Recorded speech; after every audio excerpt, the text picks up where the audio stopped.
আরো জোরে হেইয়ো, আরো জোরে হেইয়ো।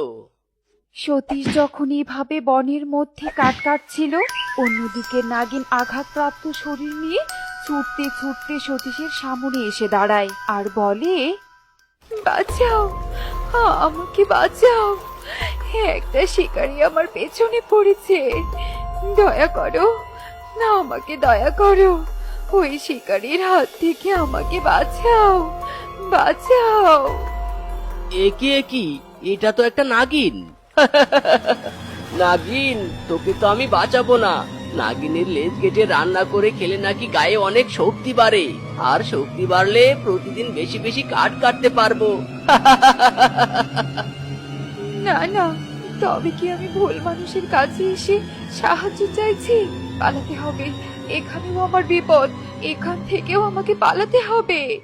এই কথা বলে নাগিন সতীশের সামন থেকে যেমনি পালিয়ে যেতে ধরে, অমনি সতীশ তার হাতে থাকা কুঠার ছুঁড়ে মারে নাগিনের দিকে, আর সঙ্গে সঙ্গে সেই কুঠার গিয়ে নাগিনের লেজে বিঁধে পড়ে, আর সাথে সাথে নাগিনের লেজ কেটে যায়। নাগিন চিৎকার করে বলে ওঠে, দুষ্টু মানুষ, তুই আমাকে বাঁচতে দিলি না, শুধুমাত্র আমার লেজ খাওয়ার উদ্দেশ্যে আমাকে আঘাত করলি। আমি তো মরে যাচ্ছি, কিন্তু মরে যাওয়ার আগে তোকে অভিশাপ দিচ্ছি, যদি তুই আমার দেহের একটি অংশ খাস তবে তুই পাথরের মূর্তিতে পরিণত হবি। এরপর নাগিন কুঠোরের আঘাতের যন্ত্রণা সইতে না পেরে সেখানেই মৃত্যুবরণ করে।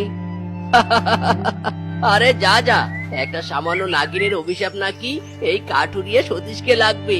এই নাগিনের লেজ আমি খাবোই খাবো। যাই, নাগিনের লেজটা নিয়ে বাড়িতে চলে যাই। বউ, ও বউ, ঘরে আছো?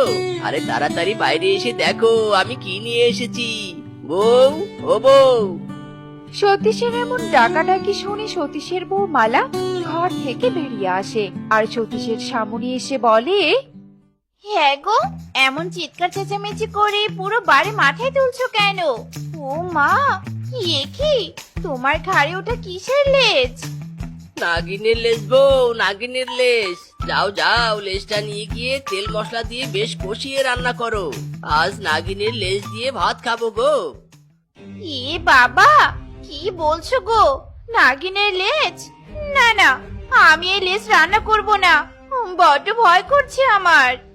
বেশি ঢং করো না তো বউ। আমি নাগিন শিকার করে নাগিনের লেজ কেটে নিয়ে আসতে পেরেছি, আর তুমি রান্না করতে পারবে না?